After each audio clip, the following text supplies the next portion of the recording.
It's Vaulics. We're here on the Forlorn Coast in Remnant 2, and boy do we have a lot to talk about right now. I have to preface this by saying that I fully intended to do an energized net coil build before the DLC dropped, and then it was bugged, and everybody melted everything in the DLC with it, and then they patched it out, so that footage you saw was from before the patch, but I thought it looked cool, so I'm leaving it in the video. But we aren't going to be talking about that build, because who cares about another exploit? It's really just too bad about it, because I love that amulet. I was waiting for something to make the damage good enough to use, because before it wasn't good enough to use, it sucked. It was a good idea, but it sucked. And as we all know, it was definitely good enough to use with the bug.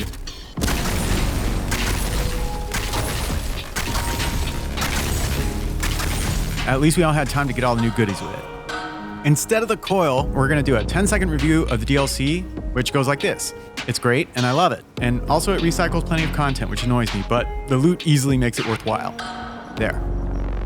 Okay, all bullshit aside, let's go over this other build I wound up using after they patched out ENC. That's an actual build that is real and not some stupid but also amazing exploit that will be obsolete by the next patch, so it's pointless to even talk about. We're using the single most powerful piece of gear in the DLC, which is the Abyssal hook. This is great because melee builds are definitely my preferred mode for Remnant 2, especially fast-paced melee build, and this is easily the best melee build in that category in the history of Remnant. Ever since I picked this thing up and I noticed it had an uncommonly high base damage, I've been itching to make a video about it, so let's go over this build and show off some action.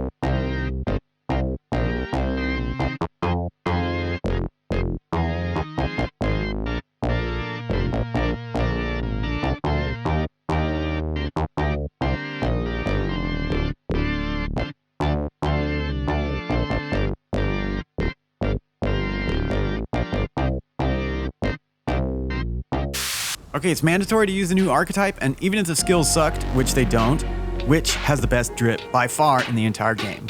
And the Archetype is really good. I'm addicted to MIASMA. It's the most fun AoE category effect in the game, so this build revolves around that skill.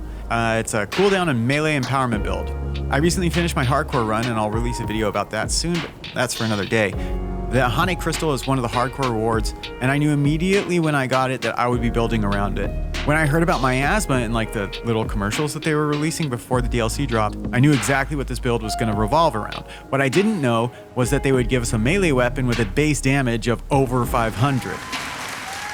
Anyway, The MIASMA-Ahane combination is just so good because it empowers the status effects as well as your weapon, so everything benefits. The other synergy that I love in this build is that of Juggernaut and the Dried Clay Ring.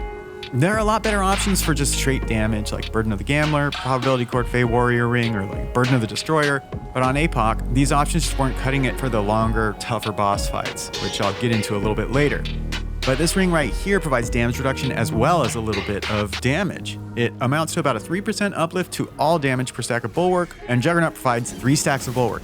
Now, since the build already revolves around skill cooldown, we're basically getting an additional 9% of damage for free from this ring when Juggernaut is active. So, while you're dealing burst damage, this one ring slot is providing 12% damage and also 20% damage reduction, which is fabulous. There's also another Fey ring that provides 2 stacks of Bulwark when you're doing melee damage, but at that point we're wasting a stack of Bulwark. It's like too much Bulwark. So I decided to just go with 4 and the other rings to do other things.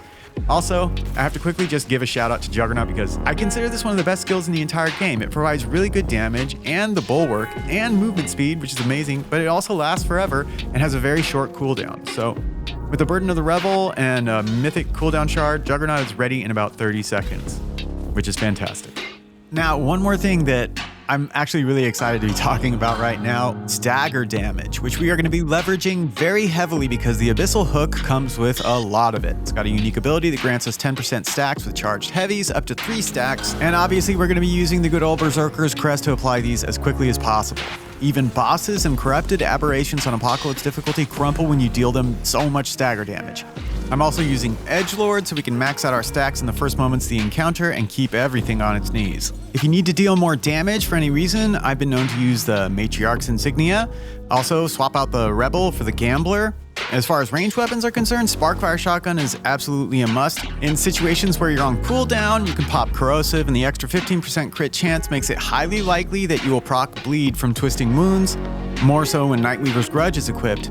So that's 3 ailments in 1 action, which is bonkers. Also, just the damage on this shotgun is really good. I'm happy with this weapon. Most long guns can't hold their own in APOC without a lot of help, but this one does very well, actually.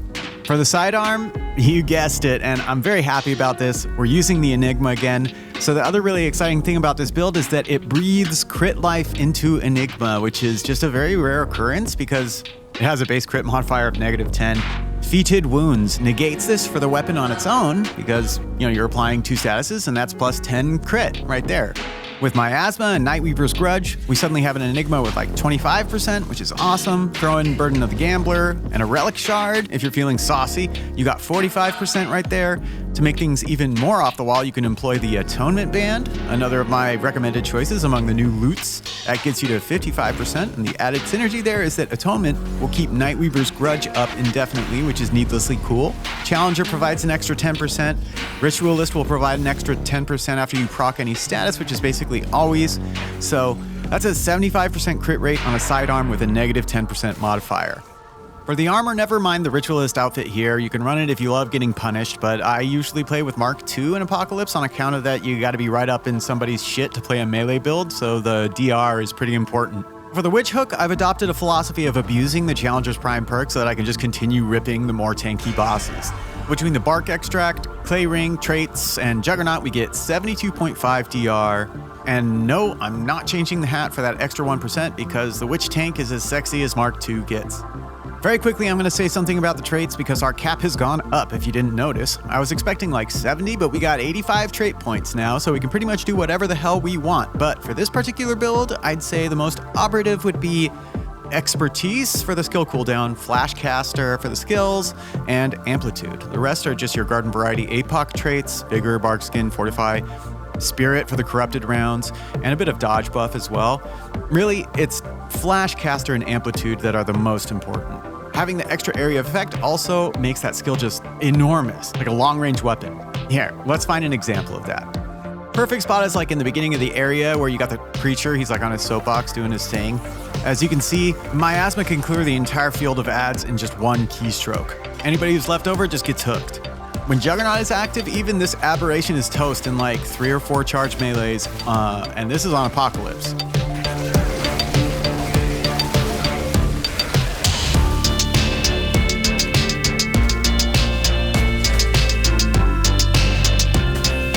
Bossing is a different story for melee builds, as we all know. Obviously, there are plenty of long-range boss fights, but the bigger problem is just that you're right up in the boss's cheese-ass one-shot mechanics face. I think the Abyssal Hook is as close as you can get to having a truly challenging melee build against tank-ass bosses on APOC right now. Like, for this fight with the Sunken Witch, I drew Thick Skin and Elemental Resist, which is, yeah, pretty much just the worst draw I could have got for this build. I mean, we're focused entirely on proccing status and landing heavy blows.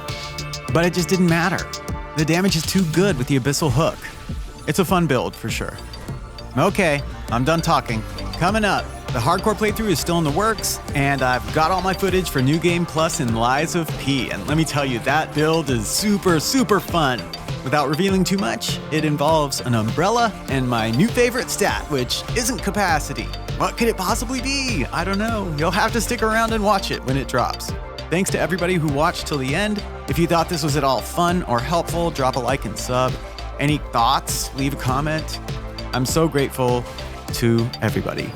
Happy holidays and happy farming.